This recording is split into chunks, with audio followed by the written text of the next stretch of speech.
over 150 states currently recognize the state of Palestine. That's a significant number. So, is Palestine a state?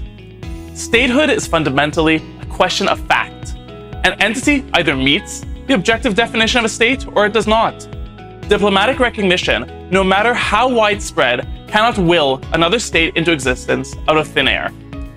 The universally accepted criteria for statehood are found in Article 1 of the 1933 Montevideo Convention.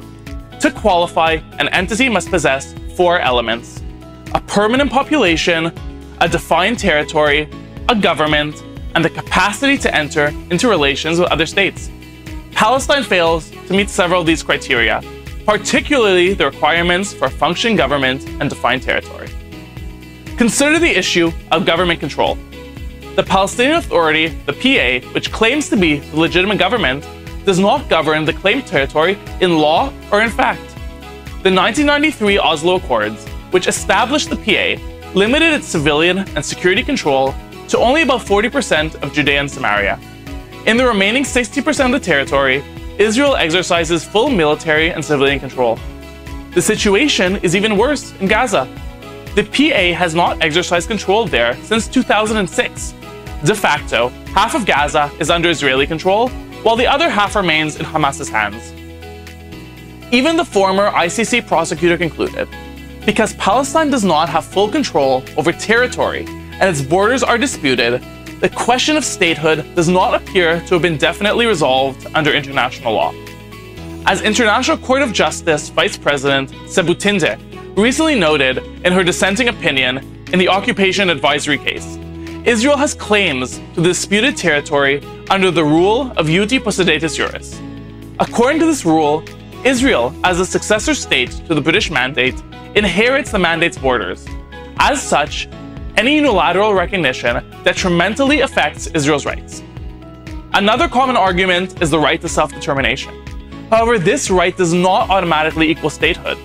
The case of Western Sahara provides a significant parallel.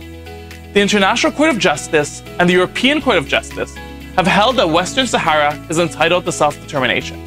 Yet, a solution backed by the US, UK, France, and Spain is local self-government under Moroccan sovereignty. Morocco's proposal was recently endorsed by the Security Council. Similarly, Palestinian self-determination could be met by local autonomy under Israeli sovereignty. Historically, statehood has also been conditioned on adherence to international norms. For example, when the Soviet Union dissolved, the European community conditioned the statehood of new republics on their respect for the rule of law, democracy, human rights, and minority rights. Contrast this with the PA's failure to respect the basic rights of its people, its funding of terrorists, and its teaching of anti-Semitism and violence in its official school system. Moreover, the current wave of Palestinian statehood recognition is a reward for Hamas's October 7th massacre. Indeed, senior Hamas officials have bragged that their actions were successful as they put their issue back on the table. This recognition sends a message to peaceful independence movements like Taiwan and Somaliland to skip building free-functioning governments and to turn to violence instead. Facts are facts. Palestine isn't a state under international law.